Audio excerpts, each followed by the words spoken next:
기도드립니다. 아멘. 수협에 나오신 여러분들 환영하고 축복합니다. 오늘도 하루 종일 수고 많으셨죠? 아까 찬양하면서도 인사했지만 우리 한 번 더 인사하시죠. 오늘 하루도 수고 많으셨습니다. 한 번 더 격려하겠습니다. 오늘 수고 많이 하셨습니다. 각자의 자리에서 수많은 일들 하시고 나오신 여러분들 진심으로 환영하고요. 이 자리에 오실 때 수많은 소망들 이렇게 맨날 이렇게 저는 뒤에서 찬양을 하고 있으면 여러분들의 마음이 어떤 마음인가를 항상 자꾸 막 상상을 하고 올라와요. 그래서 이렇게 앞에서 막 주절거리다가 이렇게 이러시죠 저러시죠 이런 말을 하다가 하게 되는데, 여러분들의 그 수고와 여러 가지 그 땀 흘리신 오늘 하루 그 지친 마음들이 오늘 이 시간 하나님 앞에서 위로를 얻으시기를 소망합니다. 우리 지난주에 십자가 이야기를 했고, 그리고 사도행전으로 들어가서 사도행전은 성령이 퍼지는 이야기다. 예루살렘과 온 유대와 사마리아와 땅끝까지 이르러 내 증인이 되리라 라고 하신 그 이야기, 증인으로서 말씀을 전하고 복음을 전하기는 독려하시고 하늘로 승천하신 예수님, 그 예수님께 우리가 기도할 때 하나님께서 하나님 우편에, 그러니까 왕자의 자리에 예수님이 앉으셔서 우리를 위해 중보하신다. 우리가 늘 예수님의 이름으로 기도합니다 라고 하는 것처럼 하나님 우편에서 예수님께서 하나님 제 보셨죠? 제 진영이 보셨죠? 그닥 이렇게 하는 짓이 썩 마땅하진 않아요. 근데 제가 쟤를 위해서 피값 다 흘리고 제가 값 다 치렀습니다. 쟤 좀 잘 봐주세요. 아버지 아들입니다 라고 옆에서 계속 말씀해 주시는 예수님. 그래서 우리가 예수님의 이름으로 기도합니다. 예수님께서 그 말씀을 해주실 것을 소망합니다 라는 마음으로 항상 기도하는 우리다. 이런 얘기를 하고 지난주에 이야기를 마쳤습니다. 기도하고 계시죠? 예수님께서 여러분을 위해서 하나님 옆에서 여러분의 이름을 불러가며 여러분을 위해 중보하고 계심을 믿습니다. 그리고 이 사실만 우리 마음속에 가지고 살아간다면 정말 우리는 외롭지 않을 수 있을 것 같습니다. 오늘 우리는 성령에 대한 이야기를 하려고 합니다. 성령의 임재, 그리고 성령의 임재를 경험한 성도들의 삶, 그리고 그것을 실천하기 위해 모인 교회라고 하는 공동체에 대해서 이야기를 하려고 하는데, 성령 하면은 여러분 항상 어떤 이미지가 드세요? 성령 충만 하면 어떤 이미지가 제일 먼저 떠오르십니까? 뭐 몇 명 둘러앉은 시간이면 말해보세요. 뭐 이렇게 시킬 텐데, 여러분들 성령 하면 어떤 이미지가 떠오르시는지. 권능, 그렇죠. 뭐 능력 말씀해 주셔서 감사해요. 그런 것들이 막 떠오릅니다. 뭔가 뜨거운 것 같고, 차가운 것보다는 뜨거운 게 뭔가 어울린 것 같고, 의기소침한 것보다는 좀 역동적이고 힘찬 모습이 성령 충만에 어울린 것 같고, 그런 식으로 생각해 보면 성도 여러분, 오늘 하루의 삶이 성령을 여러분 마음속에 모신 자의 모습으로서 어울린 하루를 사셨습니까? 뭔가 좀 괴리감 있는 하루를 사셨습니까? 오늘 이 이야기를 나누려고 합니다. 성령을 우리 마음속에 받아들인 자로서, 성령님은 이미 우리 가운데 와 계시거든요. 그런 의미에서 우리가 항상 기도하고 찬양할 때 이런 식으로 표현할 때가 있어요. 성령이여 어서 오시옵소서, 성령이여 충만하게 내 속에 와 주시옵소서 라는 기도는 엄밀하게 이야기하면은 옳은 표현은 아닌 거예요. 성령은 이미 오셨거든요. 여러분 마음속에 이미 계시거든요. 그런데 그분을 내가 인식하지 못하고 무시하고 살아가고 있을 뿐이지, 예수 그리스도를 마음속에 구주로 영접하신 여러분의 마음속에는 이미 성령님이 계십니다. 우리 아이들한테 물어보죠. 유치부 아이들도 압니다. 하나님이 어디에 계시지? 내 마음속에 계시죠. 그 내 마음속에 계신 하나님이 바로 성령 하나님이시거든요. 여러분 마음속에는 하나님이 계십니까? 그렇다면 여러분은 이미 성령의 임재를 체험하신 분들이십니다. 그리고 한 번 들어오신 그분은 쉽게 왔다 갔다 하시는 분이 아니십니다. 우리가 그분을 인정하면 될 뿐입니다. 자, 예수님께서 첫 번째 그림 한번 보여주시죠. 오늘 지난주에 드렸던 프린트를 거의 못 달았어요. 그래서 오늘 지난주 프린트 그리고 오늘 나눈 프린트까지 오늘 두 장을 가지고 합니다. 지난주 프린트가 없으시면 밖에서 받아오셔서 같이 보시면 좋을 것 같습니다. 자, 지난주에 한번 읽었지만 한 번 더 읽겠습니다. 사도행전 1장 11절 읽습니다. 시작. 갈릴리 사람들아 어찌하여 서서 하늘을 쳐다보느냐, 너희 가운데서 하늘로 올려지시니 예수는 하늘로 가심을 본 그대로 오시리라. 다시 오실 예수님, 그 오실 예수님을 기대하고 기다리며 우리가 꿈꾸며 살아가는 것, 그것은 우리에게 너무나도 큰 기대와 희망을 갖게 해주는 소망의 이야기이기도 합니다. 예수님께서 나는 가지만 내가 너희에게 보혜사를 보낼 것이다. 보혜사라는 말은 영어로 하면은 헬퍼라는 뜻입니다. 돕는 자라는 뜻입니다. 나는 육신으로서의 여호와 하나님의 아들이신 예수님은 나는 너희를 떠나지만 나 대신에 성령 하나님이 너희에게 찾아올 것인데 그들이 너희를 도우실 것이다. 성령님 임재하실 것임을 약속하신 것이죠. 그리고 그 순간 이후로 우리는 단 한 번도 하나님을 떠난 적이 없이 살아왔습니다. 내가 혼자라고 느꼈을 뿐이지 우리는 제가 십자가 이야기하면서 예수님이 하나님과의 단절, 그것을 고통스러웠다 얘기하면서 말씀드렸잖아요, 지난주에. 우리는 한순간도 빠짐없이 하나님의 보호하심과 그 눈길 아래 우리는 늘 살아왔습니다. 열심히 나눠주셔서 감사드려요, 선생님. 그리고 성령님을 보내주시리라 약속하셨는데 그 성령님이 진짜로 오시게 됩니다. 그 오실 성령님을 모두가 체험하게 된 엄청난 사건이 있었는데 그게 바로 마가의 다락방에서의 성령 강림입니다. 페이지 한번 보여주시죠. 프린트를 보시면 제가 두 고딕체로 쓴 글씨가 있어요. 처음 임하는 곳에는 체험과 방언을 통해 임재를 증명하심. 그 이후의 성령 충만의 증거는 생활 방식의 변화를 통해 증명하심. 이게 무슨 말이냐? 이 인식에 따라서 우리가 생활을 하고 하나님의 말씀을 성령 충만을 구하는 태도가 상당히 달라질 수 있다라고 생각합니다. 그리고 이것은 일단 교단의 차이, 이제 성경 해석을 하는 차이에 따라서 이 부분에 대한 해석이 미세하게 차이가 나는 부분이 있습니다. 하나의 사례를 알려드릴까요? 제가 대학생 때였습니다. 신학교를 다닐 때였습니다. 그때가 1학년 때였던 걸로 기억이 들어요. 1학년이었나 2학년이었나. 대학교 1, 2학년, 제가 전에도 말씀드렸지만 저의 모교회는 훈련과 성경 교육이 전무한 교회였습니다.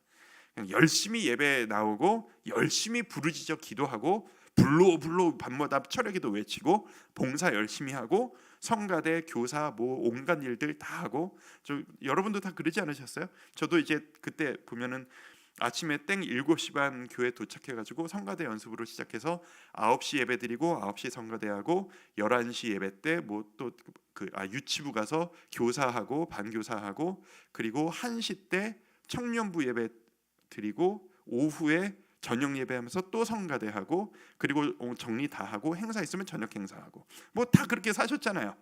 그러니까 온갖 봉사 온갖 사역 다 하면서 주일날 돌아가면 주여 안식할 날이 아니라 이날은 노동하는 날입니다. 지쳐서 이건 어떻게 해야 돼? 안식을 언제 체험해야 되는지 모르겠습니다. 뭐 이런 식으로 돌아갔던 기억이 납니다. 근데 그때 그렇게 열심히 신앙생활을 하다가 제가 당시 유치부 교사로서 하고 있을 청년 시절이었어요. 유치부 전도사님이 저에게 권면을 하셨어요.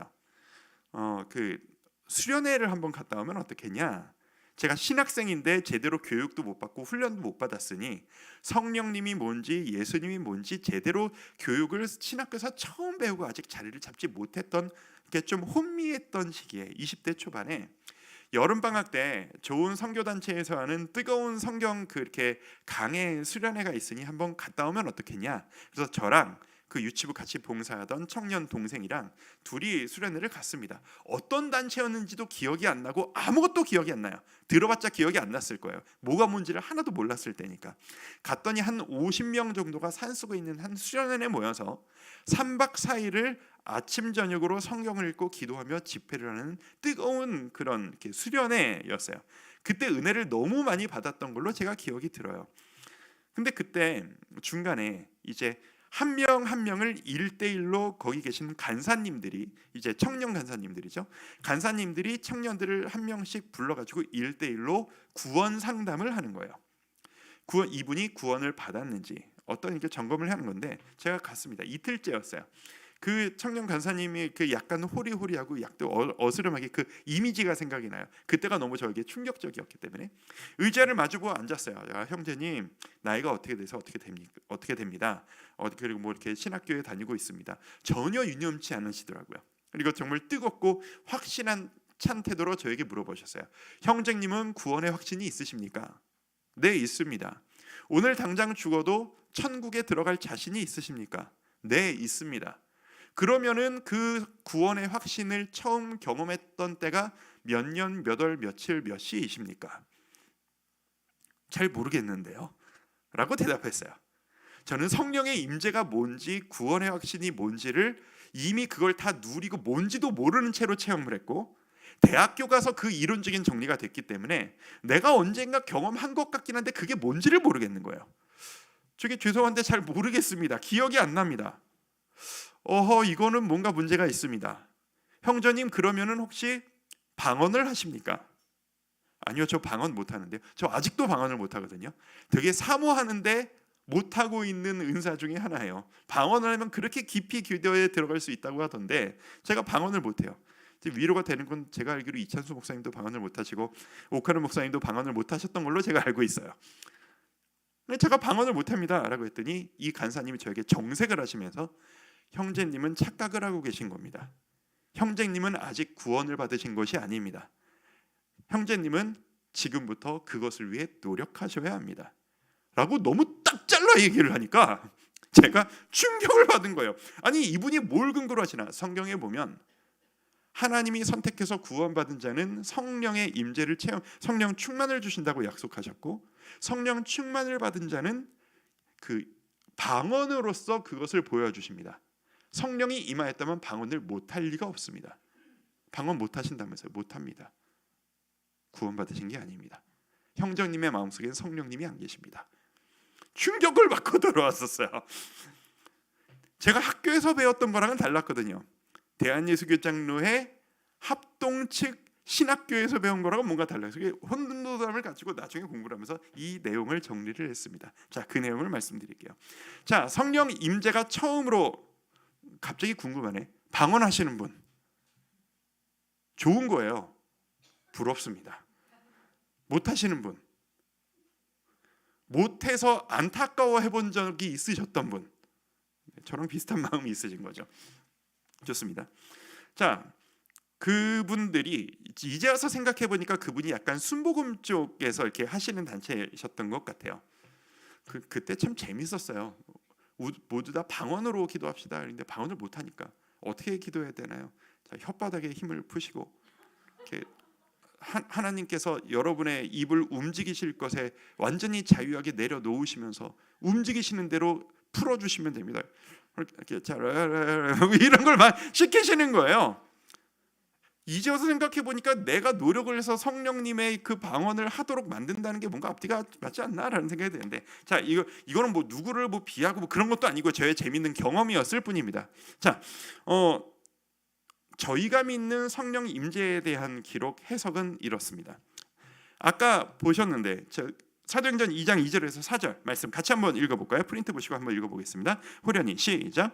호련히 하늘로부터 급하고 강한 바람 같은 소리가 있어 그들이 앉은 온 집에 가득하며 마치 불의 혀처럼 갈라지는 것들이 그들에게 보여 각 사람 위에 하나씩 임하여 있더니 그들이 다 성령의 충만함을 받고 성령이 말하게 하심을 따라 다른 언어들로 말하기를 시작하니라. 아멘.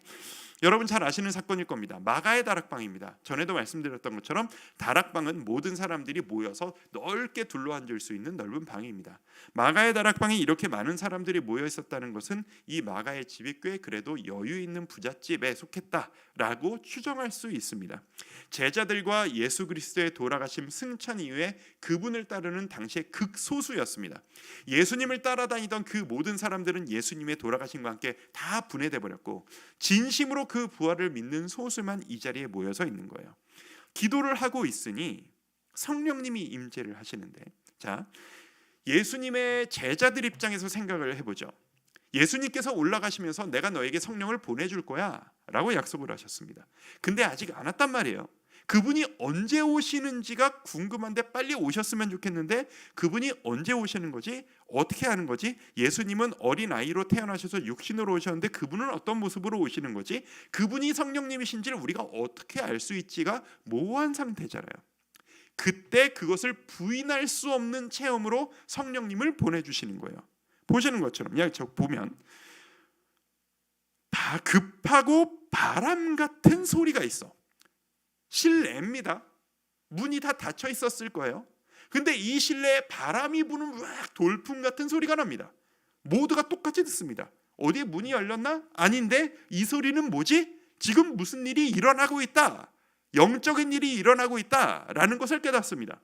내가 지금 피곤해서 그런가? 이명현상이 왔나? 뭐 이러고 있으니까 귀로만 들리는 게 아니라 눈에 뭐가 보여요? 마치 불의 혀처럼 갈라지는 것들, 불꽃이 막 휘감으면서 그 사람들 위에 보이는 겁니다. 눈으로 보이는 거죠. 귀로 들리고 눈으로 보이는 겁니다. 지금 뭔가 초자연적인 현상이 일어나기 시작했구나. 이게 성령의 임재인가? 근데 이것을 내가 확신할 수 있나? 그 순간에 뭐가 나타나요? 그 마음속에 성령님이 들어가셔서 입으로 말을 하기 시작하는데 오늘날의 방언과는 달라요. 외국어로 기도를 하기 시작합니다. 오늘날의 방언은 제가 안 해봐서 잘 모르는데 들은 바를 그냥 하면 그 영적인 언어로 이게 통변의 언어가 있는 동시에 은사가 있는 분들은 기도하면서 무슨 일인지 이해 해석을 하시기도 하고, 방언은 못 하시는데 통변의 은사가 있는 분들은 남이 이거를 하시면 해석이 되는 분들도 있고, 신학교에 모였으면 그런 사람들이 다 있거든요. 나는 방언을 하는데 내가 무슨 얘기를 하는지 몰라. 근데 그렇게 충만할 수가 없어. 이렇게도 하고 그런다면서요. 저는 몰라. 안 해봐서 몰라요. 진짜로 몰라요. 진짜로. 그래서 그게 되게 사모가 돼요. 근데 이 당시에는 그런 은사가 있어야 알아들을 수 있는 말인데 이때는 외국어인 거예요. 예루살렘이거든요. 그리고 기도하는 사람들이 예루살렘을 벗어나 본 적이 없는 사람들이 대부분이었거든요. 근데 저기 멀리 있는 로마의 말로써 갑자기 기도를 막 하기 시작하는 거예요. 이 사람은 이 교육을 받은 적이 없는데. 그리고 거기 있으니까 외국에서 온 사람들이 저 사람이 우리 동네 출신이 아닌데 우리도 우리말로 기도를 하네. 누가 봐도 부인할 수 없는 저 속에 하나님이 들어갔구나라고 하는 증거를 들려주시고 보여주시고 내 속에서 터져나오게 하시는 거죠. 알게 된 겁니다. 성령님이 드디어 오셨구나. 누구도 부인할 수 없어요. 성령님이 오심을. 이게 바로 성령 임재의 체험이에요. 그런데 재밌는 게 뭐냐 하면 사도행전은 쭉 읽어나갈수록 예루살렘으로 시작된 성령의 임재가 사마리아 땅에도 성령의 임재가 이어져 가고 그 금방 다른 민족에게도 성령의 임재가 태워져 가고 저 멀리 이방 나라까지 멀리 성령이 퍼져나가는 이야기입니다. 성령의 논지는 확실합니다. 그 땅과 어떤 지역에 어떤 민족에게 처음으로 성령이 임했다라는 것을 보여주실 때 방언을 했다라고 기록합니다. 이거는 누가 들어도 성령이 임했다라고 하는 부인할 수 없는 증거인 거예요. 유대인들이 방언을 했다. 아, 이제 유대인들에게 성령이 임할 수 있게 되었구나. 유대인들이 사마리아인들을 개되지만도 못하게 여기고 거부한다고 그랬었죠.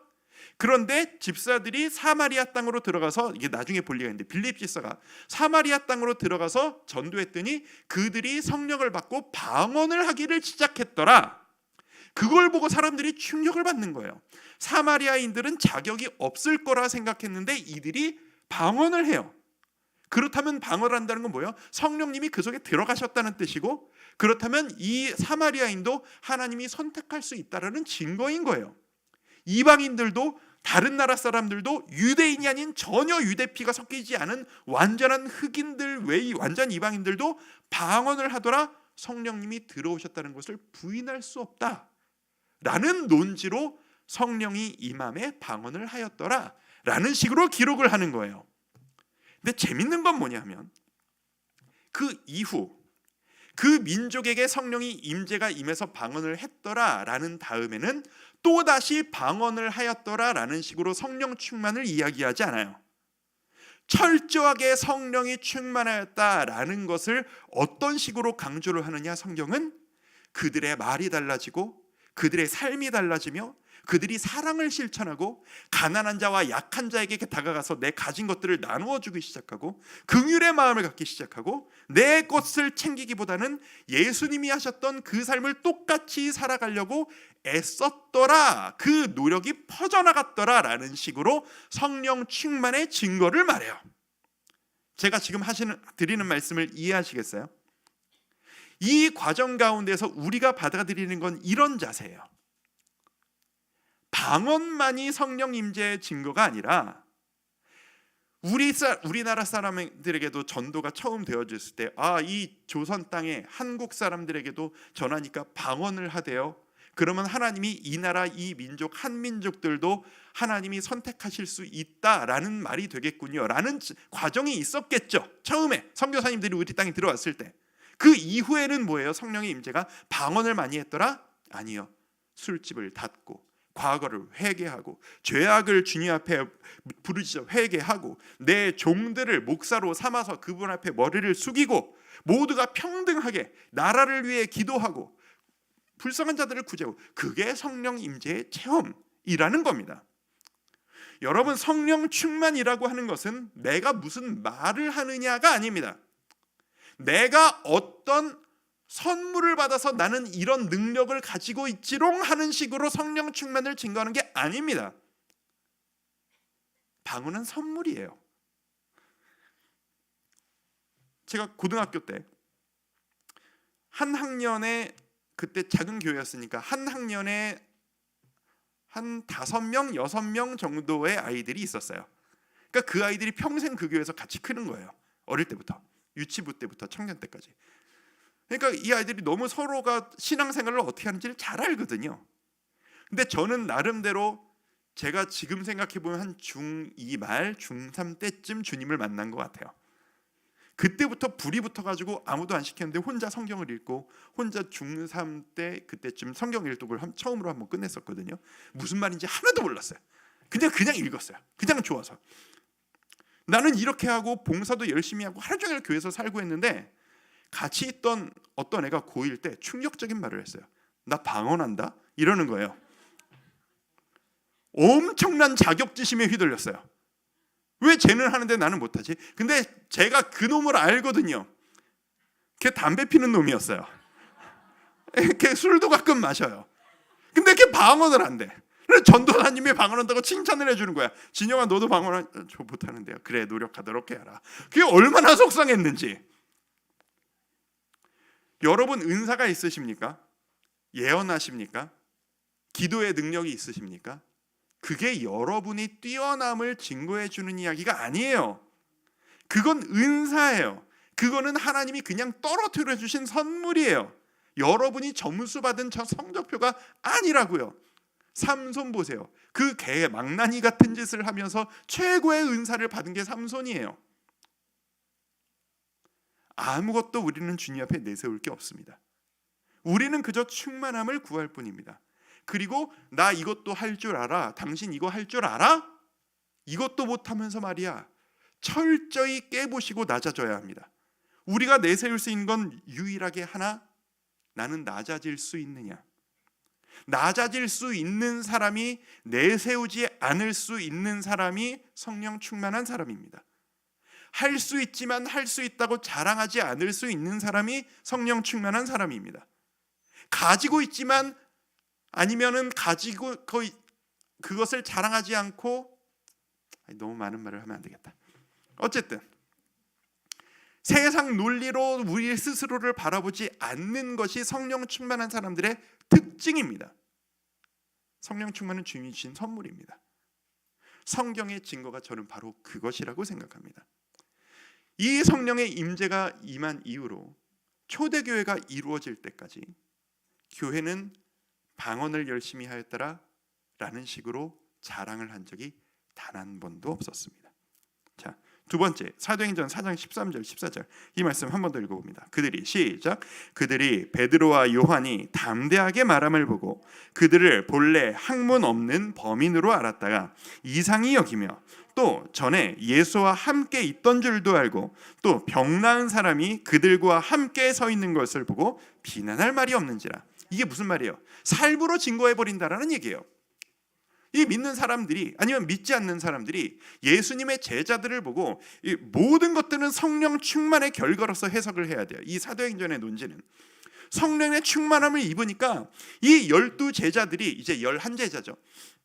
11제자가 나중에 또 뽑았으니까 그냥 12제자라고 할게요. 이전과는 다른 거예요.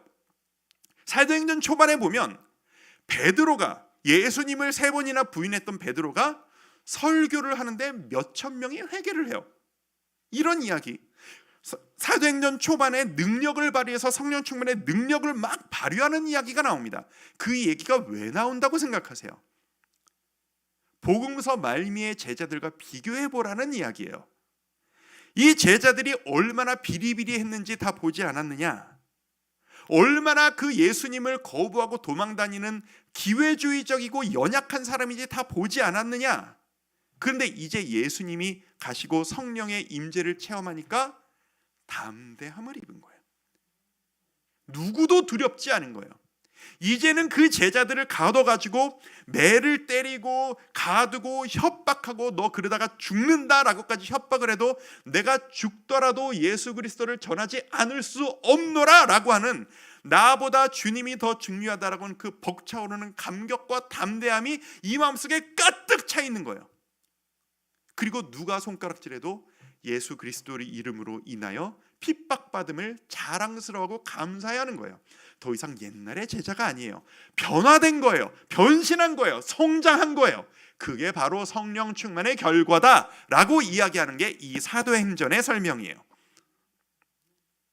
그렇다면 우리도 그래야 할 것입니다. 여러분 성령을 모시고 계신 여러분들이십니까? 여러분 오늘 하루 주님으로 인해 얼마나 벅차오르게 살아오셨습니까? 여러분 얼마나 당당하게 사셨습니까? 얼마나 주님의 이름을 씩씩하게 벅차오르는 감격으로 전하셨어요. 전도를 항상 하라는 얘기가 아닌 건 아시죠? 그리스도인답게 살았느냐라는 이야기입니다. 그게 여러분에게 성령 충만의 결과로 나타야만 할 것입니다. 성령 충만이 뭘까요? 성령 충만 하려면 어떻게 해야 될까요? 저 질문 되게 많이 받아요.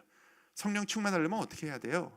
목사님, 성령 충만하고 싶은데 충만이 안 돌아와요. 어떻게 할까? 저 모교회에서 자꾸 모교 얘기를 하네. 모교회 디스를 하는 것 같은데 제가 모교회가 어디라고 얘기 안 했잖아요, 그죠? 막연한 열심만이 있었어요. 교회에서 살다시피 했어요. 진짜로 성령 충만하고 싶었어요. 어떻게 하는지를 몰랐었어요. 금요 기도회를 갔어요. 철야 기도, 그때는 진짜 철야였잖아요. 철야 기도를 했어요. 근데 이거 뭔가 기도하면서 뭔가 밍숭밍숭한 거예요. 그때 뭐 큐티라는 걸 알았나요? 뭐 아무것도 몰랐을 때요.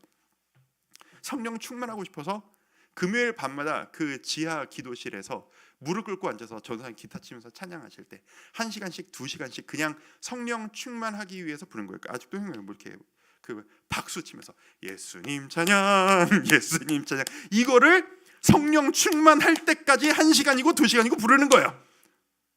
그래서 충만하게 불러 충만하게 하소서 하다 보면은 뭔가 임하는 것 같아서 뭔가 감정이 벅차오르면서 확 올라와요. 아, 성령님이 임하였구나 감사하며 눈물 쏟으면서 기도하고 막 그랬어요. 그러고 보지 않으셨어요? 놀라운 사실을 나중에 발견했는데 악기 연주하고 음악하고 음향 공부하는 사람들의 이야기를 들었어요. 예수님과 전혀 상관없는 사람들인데 악기를 가지고 드럼을 치거나 베이스 기타를 치는 사람이 혼자서 예를 들어 베이스 기타를 치고 C 코드를 딱 잡고 1시간 동안 둥둥둥둥둥둥둥 하다 보면 30분이 지나고 1시간 되면 이게 흥분 상태로 들어간다는 거예요. 감정의 북차오르는 이게 심박 리듬과 이게 오라가지고 감정이 북받쳐올려서 혼자 막 그러면서 막 눈물 흘리고 감정이 벅차오르고 막 이런다는 거예요. 그 순간 제가 너무 놀랐어요. 이게 내가 불러 충만 뭐가 다르지? 여러분 성령 충만은 그런 게 아니에요. 옷이 없어서가 아니고 성령 충만은 감정이로서 충만하게 꽃을 피지만 감정의 벅차오름만이 성령 충만은 아니에요. 성령 충만은 여러분의 삶의 변화입니다. 거기에 감정이 기폭제 역할을 해주는 거죠. 성경에 보세요. 성령 충만을 흥분하였더라, 눈물을 흘렸더라, 신이 났더라. 어디에? 그 괴리감 있잖아요. 불로 충만하게 있어서 밤새 부르짖고 온몸에 진이 다 빠져서 눈물하고 성령 충만합니다 하고 세상으로 나왔는데 어제와 다른 게 하나도 없는 나의 삶, 그걸 성령 충만이라고 할 수 있을까요? 성령 충만하여 말씀을 꿀처럼 달게 여기고 이 말씀을 한 자라도 더 실천하려고 애쓰며 내 이웃을 사랑하려고 노력하고 용서할 수 없는 사람을 용서하려 노력하고 나의 공동체를 위해 미워하는 자를 위해 기도할 수 있고 내가 전혀 드러나지 않아도 누군가를 돕기 위하여 묵묵하게 뒤에서 돕고 헌신하는 삶, 그리고 하나님 사랑하고 싶어서 아둥바둥 노력하는 삶, 저는 그게 성령 충만의 최고의 길이라고 믿습니다. 지름길이 없어요. 우리가 이미 알고 있는 그 신앙생활을 열심히 하는 것, 그게 성령 충만의 길이라고 저는 믿습니다. 그리고 이 성령 충만한 사람들이 모여서 견딜 수가 없는 거죠. 이 벅차오름이, 이 기쁨을 참을 수가 없어서 이 믿는 사람들이 허구한 날 모입니다. 우리 너무 기쁘지 않냐? 너무 행복하지 않냐? 이 기쁨을 어떻게 할 수 있냐? 날마다 그냥 오늘은 이 집 갔다가 내일은 저 집 갔다가 가가지고 그 집 가가지고 하루 종일 서로 간증하고 이야기 나누고 찬양하고, 찬양하다가 배고프면 우리 집에 있는 거 다 긁고 와서 다 나눠 먹고, 먹으니까 누가 이상한 사람, 처음 보는 사람도 왔는데 당신은 누군데 우리 집에 왔어요? 하지 않고 잘 왔어요, 우리 주 안에 한 가족입니다. 근데 믿지 않는 사람도 들어왔어, 나는 아직 모르겠대. 괜찮습니다. 우리가 당신을 사랑합니다. 당신을 예수 그리스도의 사랑으로 사랑합니다. 예수님도 그렇게 하셨습니다. 이거 드시고 다 가져가십시오. 옷 없어요? 옷 입혀드릴게요. 이거 또 가져가, 필요하면 가져가세요. 다 나눠주기 시작합니다. 이게 교회의 시작입니다. 교회란 형식이 있고 규칙을 지키며 예배는 이렇게 드려야지, 믿는 사람이라면 이렇게 행동해야지 라고 하는 규칙이 전혀 없었던 자발적인 가정에서의 모임이 교회에서의 시작입니다. 자, 교회의 시작, 사도행전 2장 44절 47절 좀 깁니다만 프린트 보시면서 같이 한번 읽어볼게요. 믿는 사람이, 시작. 믿는 사람이 다 함께 있어 모든 물건을 서로 통용하고 또 재산과 소유를 팔아 각 사람의 필요를 따라 나눠주며 날마다 마음을 같이하여 성전에 모이기를 힘쓰고 집에서 떡을 떼며 기쁨과 순전한 마음으로 음식을 먹고 하나님을 찬미하며 또 온 백성에게 칭송을 받으니 주께서 구원받는 사람을 날마다 더하게 하시니라. 아멘. 우리의 모임이 이런 모임 되기를 축복합니다. 진짜로 사모합니다. 우리가 구해야 될 것은 바로 이거예요. 무슨 어디 잘 나가는 교회가 샘플이 아니에요. 분당우리 교회가 완벽한 샘플이 아닙니다. 사랑의 교회, 누구 목사님 아니면 믿음의 선조들, 중세시대 누구 성인 아니에요. 우리의 유일한 샘플은 이거 하나예요. 여기에 예배 형식이 어디에 있고 무슨 대표 기도가 어디에 있고 어디 있습니까? 이거예요. 이게 바로 예배였어요. 이런 면으로 생각해 보면 오늘날 우리 교회에서 하는 다락방 모임이 어떻게 보면 초대교회와 제일 흡사해요. 형식상으로는 가정을 돌면서 음식을 대접하고 삶을 나누고 어떻게 지내는지를 나누고 기뻐하며, 재밌는 건 여기 보면은 떡을 떼고 음식을 먹고라는 얘기가 2번이나 반복이 돼요. 먹는 게 참 중요해요. 그죠? 그래서 지난 주일에 우리 치킨도 먹고 피자도 먹고 차도 마시고 떡도 먹고 실제로 떡도 먹고 쿠키도 먹고 그러지 않았습니까? 왜 그러겠어요? 먹는다는 건 필요가 채워지는 거고 욕구가 채워지는 거잖아요. 우리에겐 또 이런 부담감이 있습니다. 초대교회가 이랬다면 나도 이래야 될 것 같은데, 그러니까 나눠줘야 하나? 라는 부담감이 생기기 시작하죠.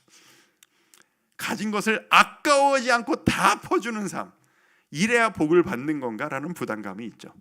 실제로 이걸 가지고 다 하나님께 바쳐라 라고 기도하시는 목사님의 설교도 저는 들어본 적이 있습니다. 바치면 복 받는다. 이 당시와 우리의 삶의 패턴이 약간 다릅니다. 그런 식으로 해석하는 건 저는 약간 무리가 있다라고 생각합니다. 이때 가진 것을 다 나눠주는 그 시작은 아까 말씀드렸잖아요. 성령 충만이라고 하는 것이 가치관이 바뀌는 거예요. 세상에서 성공하고 세상에서 기뻐하는 가치관이 아닌 예수님이 사셨던 그 삶의 가치관을 그대로 내가 실천하려고 하다 보니 내가 뭘 가지고자 하는 욕심이 없어진 거예요. 없어도 하나도 아쉽지 않은 거예요. 그리고 아니 그러면 나도 뭘 먹고 살아야 될 거 아니냐? 이 공동체가 있으니까 내 걸 다 나눠줘도 걱정이 없는 거예요. 왜? 내가 먹을 게 없으면 이 사람들이 또 나를 위해 또 줄 거니까. 그러니까 이 사람들은 일은 안 하고 맨날 예배만 드리고 나눠 먹기만 하는 게 아니에요. 각자 일을 열심히 하면서 시간이 되는 사람마다 이렇게 했다라는 뜻이죠. 성령 충만한 사람은 세상에서 가장 열심히 일하는 사람이 되어야 하고 그 결과 세상에서 인정받고 많은 것들을 누릴 수 있습니다. 하지만 그것을 위해 살아가는 사람들은 아닙니다.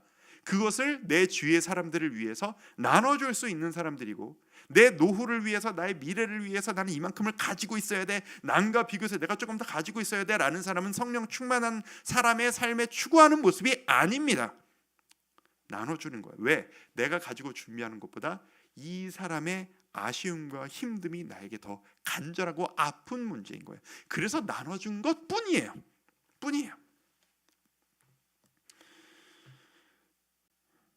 이 모습이 너무 아름다운 거예요.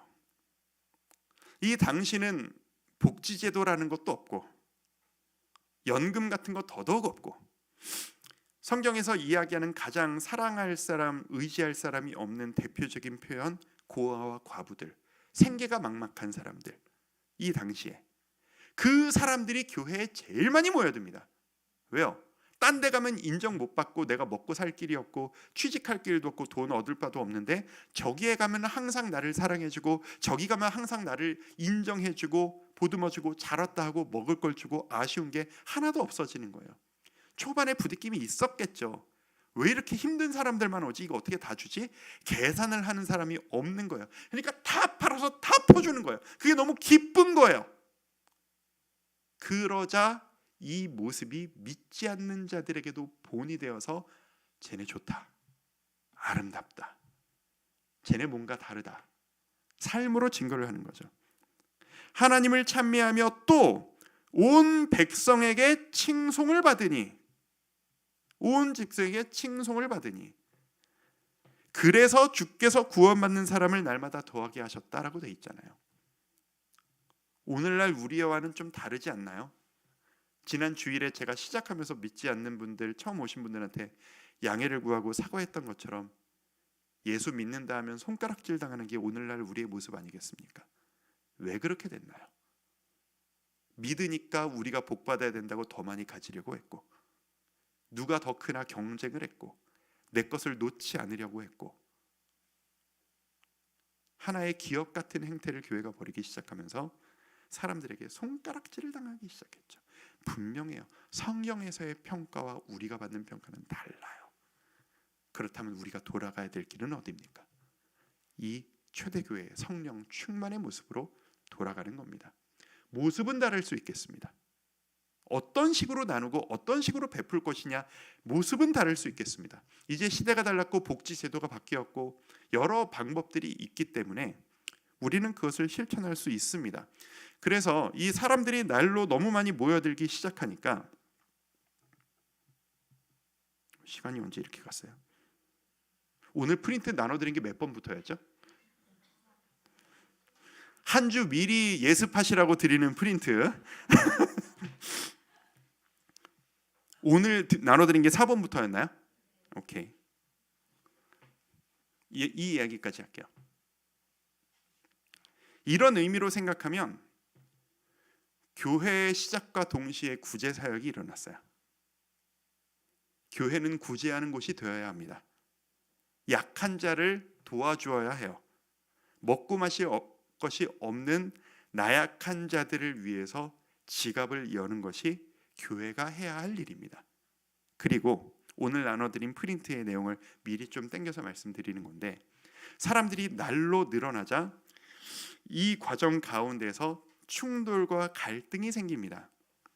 그게 이제 5번 내용인데 집사직분입니다. 과부들이 너무 많이 몰려오는데 헬라파 과부냐 유대파 과부냐 지역 출신에 따라서 나눠주는 사람의 출신과 맞느냐 틀리냐에 따라서 지역 감정으로 인해서 누구는 더 주고 누구는 못 받고라는 일이 생긴 거예요. 항상 공동체는 작을 때는 건강해요. 커지면서 트러블이 생깁니다.